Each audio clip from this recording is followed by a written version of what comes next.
Amen. Donc, le titre du message ce matin, je ne sais pas si vous m'entendez bien, ça va? Très bien. Le titre du message ce matin, c'est Attention à la tentation. Attention à la tentation. Et ce que le Seigneur me mettait à cœur, c'était vraiment de, de, de, de voir que oui, là, on a vécu quelque chose de particulier. Et il peut y avoir toutes sortes de tentations qui se présentent de différentes façons.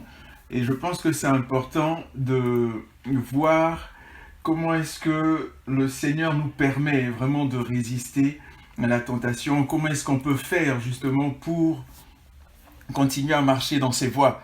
Et ce qui se passe, c'est que, je ne sais pas si ça vous est déjà arrivé, de savoir que il y a quelque chose une chose n'est pas bonne, vous êtes conscient de ça, mais vous vous approchez quand même de cette chose, vous continuez à avancer malgré tout, comme si vous étiez poussé ou attiré par quelque chose. Je ne sais pas si ça vous est déjà arrivé, euh, mais moi personnellement ça m'est déjà arrivé, peut-être quelques personnes aussi, mais de dire que comment est-ce qu'on fait pour s'en sortir lorsque parfois on a été poussé dans la tentation, on est même tombé. Comment est-ce qu'on fait pour se relever? Je ne sais pas si vous me suivez ce matin. Donc, c'est ce que nous allons voir ce matin. Nous allons tourner ensemble dans le livre des Juges. Juges chapitre 16. Juges chapitre 16. Et c'est l'histoire de Samson. Donc, on va lire rapidement tout le chapitre. Et puis après, je vais mettre l'emphase sur les points sur lesquels nous allons insister. Donc, Juges chapitre 16. Donc au verset 1, Samson partit pour Gaza, il y vit une femme prostituée et il entra chez elle. On dit aux gens de Gaza, Samson est arrivé ici. Et ils l'environnèrent et se tinrent en embuscade toute la nuit à la porte de la ville. Ils restèrent tranquilles toute la nuit, disant, au point du jour nous le tuerons. Samson demeura couché jusqu'à minuit. Vers minuit, il se leva et il saisit les bâtons de la porte de la ville et les deux poteaux les arracha avec la barre, les mit sur son épaule et les porta sur le sommet de la montagne qui est en face d'Hébron. Verset 4. Après cela, il aima une femme dans la vallée de Sorek. Elle se nommait Delilah. Les princes des Philistins montèrent vers elle et lui dirent, flatte-le pour savoir d'où lui vient sa grande force et comment nous pourrions nous rendre maîtres de lui. Nous le lirons pour le dompter et nous te donnerons chacun 1100 cycles d'argent. Delilah dit à Samson, dis-moi, je te prie, d'où vient ta grande force et avec quoi il faudrait te lier pour te dompter? Samson lui dit, si on me liait avec 7 cordes fraîches qui ne fussent pas encore sèches, je deviendrai faible et je serai comme un autre homme. Les princes des Philistins apportèrent à Delilah 7 cordes fraîches qui n'étaient pas encore sèches. Elle le lia avec ces cordes. Or, des gens se tenaient en embuscade chez elle dans une chambre. Elle lui dit, les Philistins sont sur toi, Samson.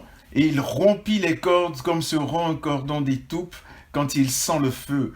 Et l'on ne connut point d'où venait sa force. Delilah dit à Samson, voici, tu t'es joué de moi et tu m'as dit des mensonges. Maintenant, je te prie, indique-moi avec quoi il faut te lier. Il lui dit, si on me liait avec des cordes neuves, dont on ne se fût jamais servi, je deviendrais faible et je serais comme un autre homme. Delilah prit des cordes neuves avec lesquelles elle le lia, puis elle lui dit, les Philistins sont sur toi, Samson. Or des gens se tenaient en embuscade dans une chambre. Et il rompit comme un fil les cordes qu'il avait au bras. Verset 13. Delilah dit à Samson, jusqu'à présent tu t'es joué de moi, et tu m'as dit des mensonges. Déclare-moi, avec quoi il faut te lier? Il lui dit, tu n'as qu'à tisser les 7 tresses de ma tête avec la chaîne du tissu. Et elle les fixa par la cheville. Puis elle lui dit, les Philistins sont sur toi, Samson. Et il se réveilla de son sommeil, et il arracha la cheville du tissu et le tissu. Elle lui dit, comment peux-tu dire je t'aime, puisque ton cœur n'est pas avec moi? Voilà 3 fois que tu t'es joué de moi, et tu ne m'as pas déclaré d'où vient ta grande force. Comme elle était chaque jour à le tourmenter et à l'importuner par ses instances, son âme s'impatienta à la mort. Il lui ouvrit tout son cœur et lui dit, « Le rasoir n'a point encore passé sur ma tête, parce que je suis consacré à l'Éternel dès le ventre de ma mère. Si j'étais rasé, ma force m'abandonnerait, je deviendrais faible, et je serais comme tout autre homme. » Delilah, voyant qu'il lui avait ouvert tout son cœur, envoya appeler les princes des Philistins et leur fit dire, « Montez cette fois, car il m'a ouvert tout son cœur. » Et les princes des Philistins montèrent vers elle et apportèrent l'argent dans leurs mains. Elle l'endormit sur ses genoux, et ayant appelé un homme, elle rasa les 7 tresses de la tête de Samson, et commença ainsi à le dompter. Il perdit sa force. Elle dit alors, « Les Philistins sont sur toi, Samson !» Et il se réveilla de son sommeil et dit, « Je m'en tirerai comme les autres fois, et je me dégagerai. » Il ne savait pas que l'Éternel s'était retiré de lui. Les Philistins le saisirent et lui crevèrent les yeux. Et ils le firent descendre à Gaza et le lièrent avec des chaînes d'airain. Il tournait la meule dans la prison. Verset 22. Cependant, les cheveux de sa tête recommençaient à croître depuis qu'il avait été rasé. Or, les princes des Philistins s'assemblèrent pour offrir un grand sacrifice à Dagon, leur dieu, et pour se réjouir. Ils disaient, « Notre Dieu a livré entre nos mains Samson, notre ennemi. » Et quand le peuple vit, ils célébrèrent leur Dieu en disant, « Notre Dieu a livré entre nos mains notre ennemi, celui qui ravageait notre pays et qui multipliait nos morts. » Dans la joie de leur cœur, ils dirent, « Qu'on appelle Samson et qu'il nous divertisse. » Ils firent sortir Samson de la prison et il joua devant eux. Ils le placèrent entre les colonnes. Et Samson dit au jeune homme qui le tenait par la main, « Laisse-moi afin que je puisse toucher les colonnes sur lesquelles repose la maison et m'appuyer contre elles. » La maison, verset 27, était remplie d'hommes et de femmes, et tous les princes des Philistins étaient là. Et il y avait sur le toit environ 3000 personnes, hommes et femmes, qui regardaient Samson jouer. Alors Samson invoqua l'Éternel et dit, « Seigneur éternel, souviens-toi de moi, je te prie, ô Dieu, donne-moi la force seulement 7 fois, et que d'un seul coup je tire vengeance des Philistins pour mes 2 yeux. » Et Samson embrassa les 2 colonnes du milieu sur lesquelles reposait la maison, et il s'appuya contre elles. L'une était à sa droite, l'autre à sa gauche. Samson dit, « Que je meure avec les Philistins !» Il se pencha fortement, et la maison tomba sur les princes et sur tout le peuple qui y était. Ceux qu'il fit périr à sa mort furent plus nombreux que ceux qu'il avait tués pendant sa vie. Verset 31. Ses frères et toute la maison de son père descendirent et l'emportèrent. Lorsqu'il fut remonté, ils l'enterrèrent entre Soréa et Eshtaol dans le sépulcre de Manoach, son père. Il avait été juge en Israël pendant 20 ans. Amen. Je trouvais que c'était important de lire l'histoire et on va surtout insister à partir du verset 4 jusqu'à la fin et nous allons voir ensemble que il est possible, nous allons voir rapidement qu'il est possible vraiment de réaliser, c'est important de réaliser que nous ne sommes pas immunisés contre la tentation. Il n'y a pas de vaccin contre la tentation, peu importe là où on est. Il y a même ce passage-là, je pense que c'est 1 Corinthiens 10, 12 qui dit « Prends garde de croire que celui qui croit est debout, prenne garde de tomber. » Et on n'est pas immunisé contre la tentation. Et ensuite, nous allons voir le relèvement. Comment est-ce qu'on peut se relever face à la tentation, face aux difficultés rapidement lorsque nous sommes tombés, et qu'il est important de savoir que l'Éternel est toujours là et qu'il ne nous abandonnera jamais. Et finalement, que face à la tentation, il y a divers moyens qui sont à notre disposition. Et je rends grâce pour ce que notre frère Jonel aussi, le pasteur Jonel a partagé. Et je vais faire allusion à ça un peu vers la fin du message, ce point-là. Donc, on voit ici différents aspects dans la vie de Samson. On voit que, je ne vais pas rentrer dans tous les détails vu le temps, mais là, il y a une Samson qui a été une joie pour ses parents Manoach et sa mère, la mère de Samson qui ne pouvait pas avoir d'enfant. Un ange est venu, Samson qui a été vraiment, qui a vu le jour grâce à une intervention divine. Et ici, on voit tout de suite au verset 4, on nous dit après cela, donc Samson qui est allé voir une femme prostituée à Gaza, Samson qui descend, et il est important de comprendre un peu la région et tout ça, ce qui se passe, c'est qu'il y a 5, on nous dit au verset 4, une femme, il alla vers Sorek, il vit Delilah, une femme, et il y a 5 Philistins, les princes des Philistins montèrent vers elle et lui dirent, flatte-le. Et on voit que la Philistie, en fait, était une confédération de 5 grandes villes. Donc, il y avait Écran, Gaza, Gath, Asdod et Ascalon. Et ces 5 personnes-là, donc Samson qui faisait des ravages, comme on l'a lu, et ils se sont mis ensemble, il y a une coalition, ils sont allés voir Delilah pour lui confier une mission importante. Et ils lui ont dit, regarde, Delilah, si tu permets que, si tu arrives à dompter Samson, nous te donnerons chacun 1100 cycles d'argent. Ça veut dire en tout 5100 cycles d'argent. C'était beaucoup d'argent pour l'époque. Et qu'est-ce qu'une grosse somme? Et on parle à peu près du coût, du prix de 275 esclaves. Et Delilah, poussée par ses ambitions d'avoir plein d'argent et tout, je voyais aucun problème pour exécuter sa mission. Et Samson, qui vivait peut-être avec Delilah ou qui habitait chez elle, ou on n'a pas ce détail-là, c'est pas tellement important. On voit que Delilah a exécuté minutieusement son plan, le plan que les Philistins lui ont confié, qui était de percer le mystère de la force surhumaine de Samson. Et on se rend compte dans le texte que Samson ne semble pas être conscient de la gravité de ce qui est en train de se passer. Et parfois, c'est pareil pour nous aussi. Parfois, il y a des choses sur lesquelles on est ou certaines situations auxquelles nous faisons face, mais nous ne sommes pas véritablement ou totalement conscients que ce sont des choses qui pourront avoir des répercussions sur nous-mêmes, nos propres vies ou sur notre famille. Et c'est important d'être vigilant. On voit par exemple qu'il y a eu 4 tentatives de la part de Delilah. Et il y a des choses très intéressantes dans le texte. La toute première tentative, lorsque Delilah dit clairement à Samson, regarde, dis-moi quelle est ta grande force, avec quoi il faudrait te dompter. Elle utilise les mêmes paroles que les Philistins ont utilisées. Et Samson lui dit pour la première fois, il dit 7 cordes fraîches qui n'ont jamais été séchées. Je deviendrai comme n'importe quel homme. Et Delilah met à exécution ce que Samson lui dit. Et donc, pendant la nuit, elle endort Samson et elle met en place une embuscade. Donc, il y a même des personnes qui sont cachées dans une chambre à côté chez Delilah.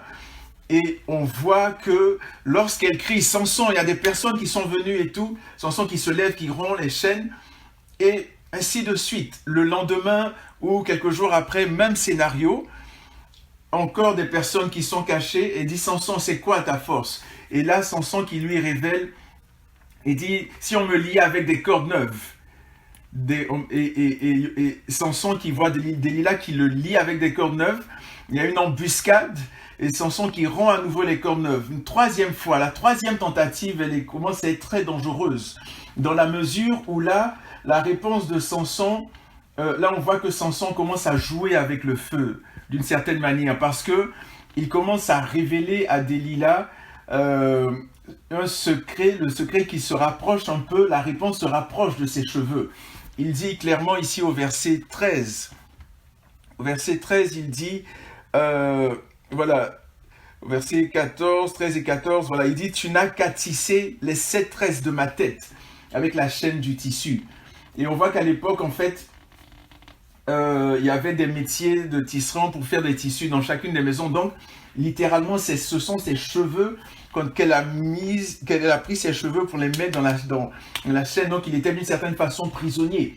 Mais il était endormi et tout. Samson, les Philistins sont sur toi. Et hop, là, il se réveille.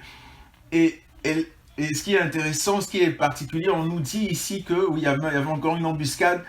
Et on dit au verset 16, comme elle était chaque jour à le tourmenter et à l'importuner par ses instances, son âme s'impatienta à la mort. Et contrairement à Joseph par exemple, on voit un peu le même scénario avec la femme de Potiphar. Joseph, la femme de Potiphar qui a insisté. Viens avec moi, couche avec moi, viens. Et Joseph qui a pris ses jambes à son cou, Joseph qui s'est enfui. Et là, on voit que Samson, lui, il joue, ça ne lui dit absolument rien. C'est comme s'il était peut-être aveuglé. Mais Samson, c'est comme s'il semblait même trouver du plaisir à être tenté de cette façon par Delilah. Il ne fait pas du tout attention à la tentation.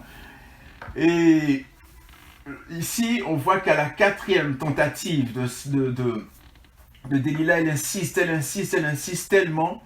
Et là, on voit à 3 reprises que le texte nous dit « Il lui ouvrit tout son cœur ». Il lui ouvrit tout son cœur. Au verset 17, il lui ouvrit tout son cœur. Et il dit « Le rasoir n'a point passé sur ma tête ». Là, il lui a tout révélé. Il dit « Parce que je suis consacré à Dieu dès le ventre de ma mère. Si j'étais rasé, ma force m'abandonnerait, je deviendrais faible. » Au verset 18, Delilah qui appelle cette fois les princes des Philistins, elle leur dit « Regardez, voyons qu'il lui avait ouvert tout son cœur. Envoya appeler les Philistins. » Elle dit « Montez cette fois, car il m'a ouvert tout son cœur. » Et bien aimé, il y a des choses avec lesquelles il est important de ne pas jouer, de ne pas plaisanter. Et peut-être qu'il y a une Delilah dans ta vie. Peut-être qu'il y a une Delilah dans ma vie. Il y a peut-être une Delilah dans nos vies. Il y a peut-être des faiblesses. Il y a des choses qui sont comme des faiblesses dans nos vies. Et on a besoin, c'est important qu'on puisse mettre le doigt sur ces choses, les identifier et faire attention. Surtout quand on est dans des moments où peut-être on a entre guillemets rien à faire ou bien le rythme qui a ralenti, de savoir qu'il y a des choses qui peuvent nous amener petit à petit à tomber, petit à petit à nous éloigner du plan de Dieu. Et c'est ce qui s'est passé petit à petit, subtilement, dans la vie de Samson. Nous nous rendons compte que il a commencé tranquillement à lui dire d'abord 7 cordes. Donc on voit le chiffre 7 ici. Samson qui avait 7 tresses. Et ce qui est particulier, c'est que Samson, ça veut dire petit soleil. Et ce petit soleil qui devait se lever justement pour éclairer Israël, pour Samson qui était juge en Israël pendant 20 ans. Ce petit soleil qui devait libérer totalement Israël du joug des Philistins. Nous voyons que, oui, Samson a libéré d'une certaine façon, plus à la fin de sa vie, mais il était poussé par toutes sortes de passions. C'est comme s'il n'a jamais su ou jamais pu dominer sur les passions qu'il y avait dans son cœur. Et par la suite, on se rend compte que Delilah aussi, Delilah qui veut dire faiblesse, ou bien celle qui affaiblit. Donc on en a vu que Delilah est venue, elle est arrivée à affaiblir petit à petit, Samson, celui qui était destiné vraiment à libérer Israël. Et bien aimé, nous avons certainement des Delilah dans nos vies. On a différentes situations qui peuvent nous amener petit à petit à chuter, petit à petit à tomber.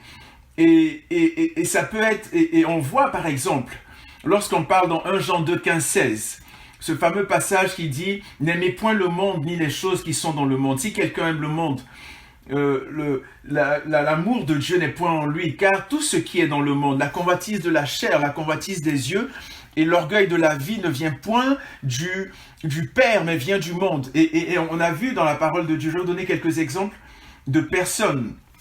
Quand on voit par exemple qui sont tombés, quand on pense par exemple à Ève, Adam et Ève, la convoitise des yeux. On nous dit que Ève a vu l'arbre, il était bon à manger, agréable à la vue, etc. Et petit à petit, elle est tombée, elle n'a pas pu résister. On a vu Akan dans Josué 7.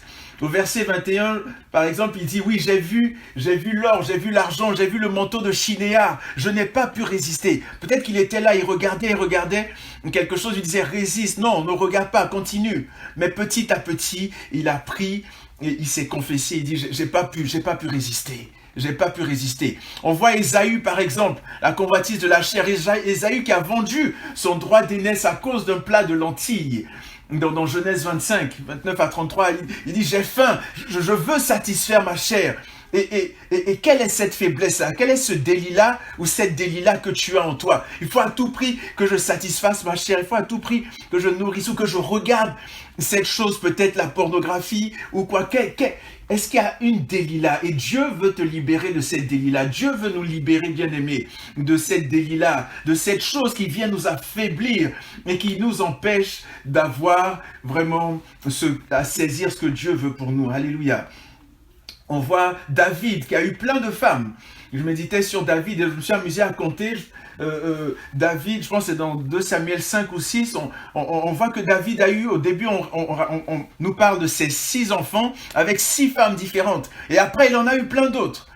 Et à un moment, dans 2 Samuel 11, il tombe avec Bathsheba. Il n'a pas pu résister. Il regarde. Et il y a ce passage où Job qui disait, j'ai fait un pacte avec mes yeux. Est-ce que Dieu veut certainement te dire de faire un pacte avec tes yeux, ou peut-être avec tes mains, ou avec tes pensées, mais de résister à ces délits-là. Salomon qui se laissa séduire par des femmes. Et David avec son péché, on a vu toutes les répercussions qu'il a pu avoir sur le peuple, sur ses enfants. Amnon qui allait coucher avec sa sœur Tamar, sa demi-sœur. Absalom qui s'est levé contre son père et tout. Donc, on ne s'imagine pas forcément, oui, je suis là, je vais peut-être consommer de la pornographie, je vais consommer de l'alcool, de la drogue, des jeux. On ne réalise pas forcément l'impact de ces choses-là dans nos vies. Mais je pense que c'est ce que le Seigneur veut qu'on réalise aujourd'hui. Qu'il y a tellement de choses, et c'est particulier. Quand Pasteur Mathurin parlait de la situation dans laquelle nous sommes et puis de ces différents messages qu'il apporte et tout par écrit. On voit le temps dans lequel nous sommes. Et c'est particulier de voir qu'il y a plein d'endroits qui ferment, mais la SAQ ne ferme pas. Non, il faut que les gens puissent, oui, aller consommer de l'alcool. La SQDC ou SDQC, je ne sais plus c'est quoi le nom, en tout cas la société de cannabis, qui ne ferme pas pour encourager les gens à aller prenez de la drogue. Et des sites internet porno qui prennent encore, qui ont plus de vues, etc. Bien-aimé, Dieu désire. Le message du Seigneur pour nous, c'est qu'on puisse identifier notre délit-là. Qu'on puisse identifier notre délit-là et la terrasser dans le nom de Jésus. Et prier par rapport à ça, comme mon frère Brice qui disait, assaillir le trône de Dieu, dire Seigneur, libère-moi, délivre-moi de ces délits-là, délivre-moi de ce lien que j'ai, de cette difficulté. Et vous savez, bien-aimés, ce qui est intéressant, c'est que la bonne nouvelle, l'histoire ne s'arrête pas là. Là, on nous dit que, dans la parole, que lorsque Delilah a coupé les tresses, d'abord, elle a mis Samson sur ses genoux, elle l'a endormi comme un bébé. Et Samson est mort spirituellement lorsque il a révélé tout son cœur, il a ouvert tout son cœur à Delilah. Et par la suite, elle a réussi à le dompter, elle l'a mis sur ses genoux comme un bébé. Il n'y avait plus rien. Et le plus triste dedans, c'est que Samson, par présomption, lorsqu'il disait « je vais me relever comme les autres fois », qu'est-ce qui s'est passé? On nous dit « il ne savait pas que l'Éternel s'était retiré de lui ». Est-ce que tu sais si l'Éternel est toujours avec toi ou pas? Es-tu conscient que peut-être l'Éternel s'est retiré de toi? Bien aimé, c'est quelque chose de grave, quelque chose d'important. C'est important de réaliser que le Seigneur est toujours avec nous, qu'il est là et qu'il ne se retire pas, que nous ne fassions rien, oui, pour qu'il se retire de nous. Parce qu'on peut faire des choses aussi par habitude. On peut prier, on peut prêcher, on peut chanter, on peut jeûner, on peut faire toutes sortes de choses, même les choses spirituelles, par habitude. Et le Seigneur n'est pas forcément là. Mais c'est important parce que Samson, il ne s'était pas rendu compte que l'Éternel n'était plus avec lui. Amen.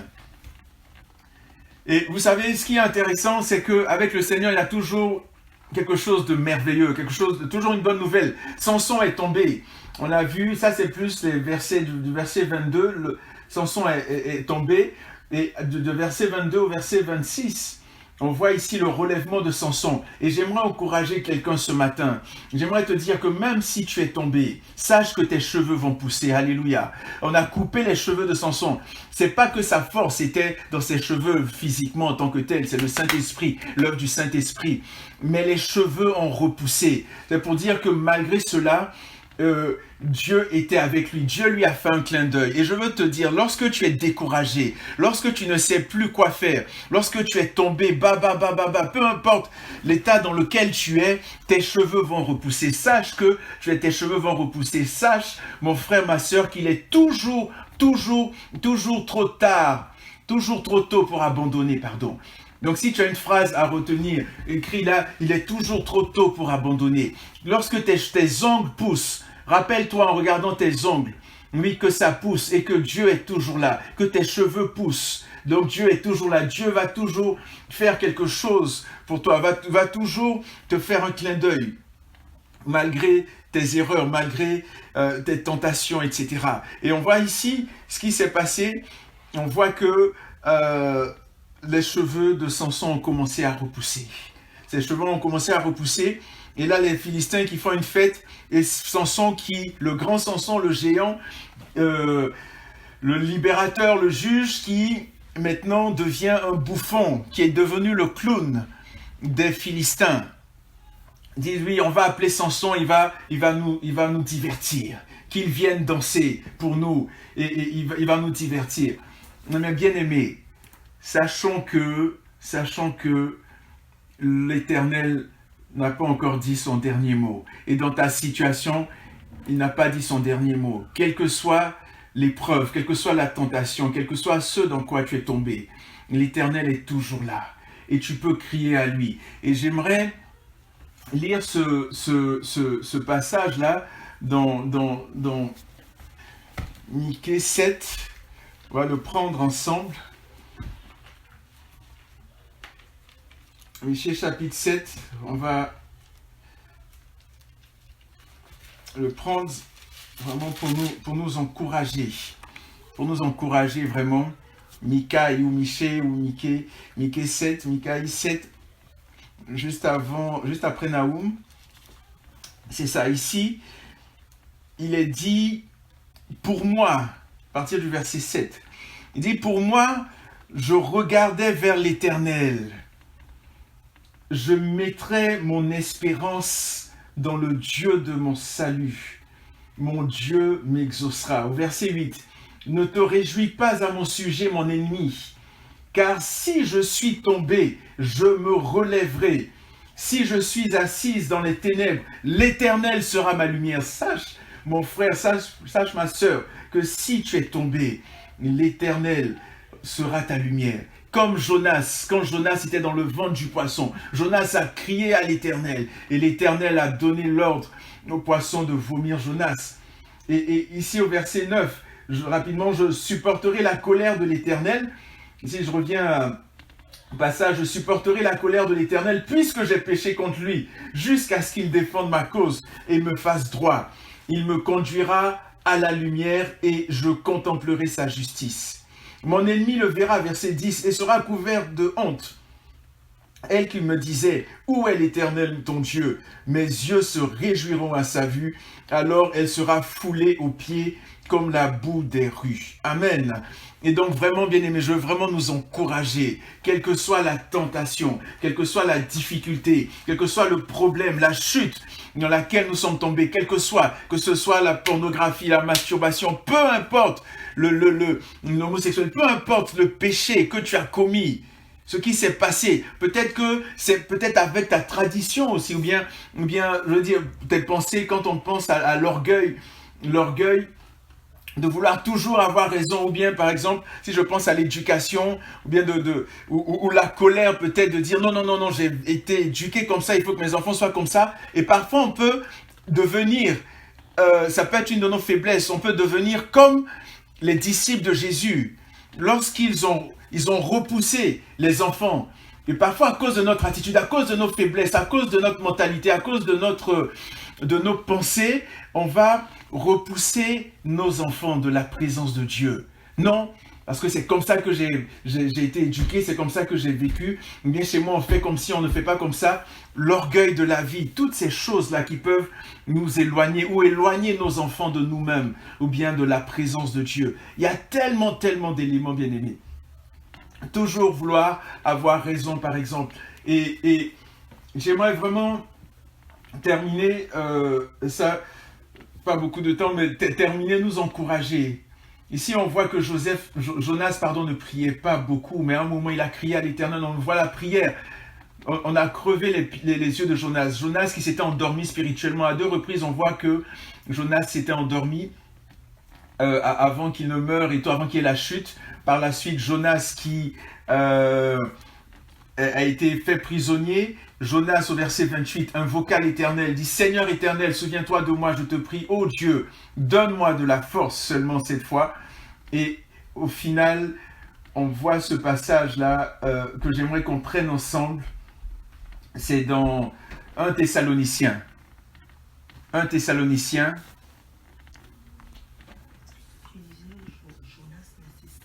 Excusez-moi, je parlais de Jonas, excusez-moi, mais c'est Samson, pardon. 1 Thessaloniciens, excusez-moi. 1 Thessaloniciens, on va prendre ce passage dans 1 Thessaloniciens à partir du verset 5. Et j'aimerais vraiment terminer dessus et nous encourager. Il y a des sommets spirituels qui viennent petit à petit. On a vu à quelques reprises dans la vie de Samson, pardon. Et dans 1 Thessaloniciens, à partir du verset 5, j'aimerais terminer dessus et j'aimerais vraiment nous encourager. S'il y a quelque chose à retenir, bien aimé, que quel que soit ce qui s'est passé, Dieu est présent, Dieu est fidèle. Et comment faire pour résister à la tentation? Oui, par la prière, par les frères et sœurs, mais à rechercher le Seigneur. Et dans 1 Thessaloniciens 5, il est dit, c'était là le clin d'œil de mon frère Jonel, au verset 1, « Pour ce qui est des temps et des moments, vous n'avez pas besoin, frères, qu'on vous en écrive, car vous savez bien vous-même que le jour du Seigneur viendra comme un voleur dans la nuit. » Et le Seigneur revient bientôt. Le Seigneur revient bientôt. Très, très, très bientôt. On voit tout ce qui se passe. Les églises qui, en Côte d'Ivoire ou ailleurs, qui seront les dernières peut-être à ouvrir. On ne sait pas comment les choses se passent et tout. Je ne vais pas m'attarder dessus. Pour suivre le texte. Verset 3. « Quand les hommes diraient paix et sûreté, alors une ruine soudaine les surprendra. Comme les douleurs de l'enfantement surprennent la femme enceinte et ils n'échapperont point. » Verset 4. « Mais vous, frères, vous n'êtes pas dans les ténèbres. Vous, frères et sœurs, vous n'êtes pas dans les ténèbres pour que ce jour vous surprenne comme un voleur. » C'est pour ça qu'il faut veiller, bien-aimés. Il faut qu'on identifie nos délits-là. Il dit, vous n'êtes pas dans les ténèbres. Verset 5, vous êtes tous des enfants de la lumière et des enfants du jour. Nous ne sommes point de la nuit ni des ténèbres. Verset 6, ne dormons donc point comme les autres, mais veillons et soyons sobres. Profitons des moments que nous avons pour rechercher le Seigneur, pour augmenter nos temps de prière, pour prendre encore plus de temps dans la parole, dans la présence du Seigneur. Ne dormons pas comme les autres. Verset 7. Car ceux qui dorment, dorment la nuit, et ceux qui s'enivrent, s'enivrent la nuit. Mais nous qui sommes du jour, soyons sobres, ayant revêtu la cuirasse de la foi et de la charité, et ayant pour casque l'espérance du salut. Verset 9, car Dieu ne nous a pas destinés à la colère, mais à l'acquisition du salut par notre Seigneur Jésus-Christ, qui est mort pour nous, afin que soit que nous veillions, soit que nous dormions, nous vivions ensemble avec lui. Amen. Donc vraiment que le Seigneur nous bénisse, qu'on puisse saisir nos délits-là, savoir quelles sont-elles, et qu'on puisse vraiment nous relever pour être dans la présence du Seigneur. Seigneur, nous te bénissons, nous te rendons grâce. Merci, Seigneur, de nous aider vraiment à toujours nous attacher à toi, à toujours nous accrocher à toi, à te faire confiance, Seigneur mon Dieu, et à ne pas, Seigneur, succomber, tomber dans le péché, Seigneur. Et si jamais nous tombons, Seigneur, que nous ne nous apitoyons pas sur notre sort, mais que nous nous relevions, que nous crions à toi, Seigneur, sachant que toi, tu ne nous abandonnes jamais. Que la gloire, l'honneur, la puissance te reviennent pour les siècles des siècles. Amen. Amen. Que Dieu vous bénisse.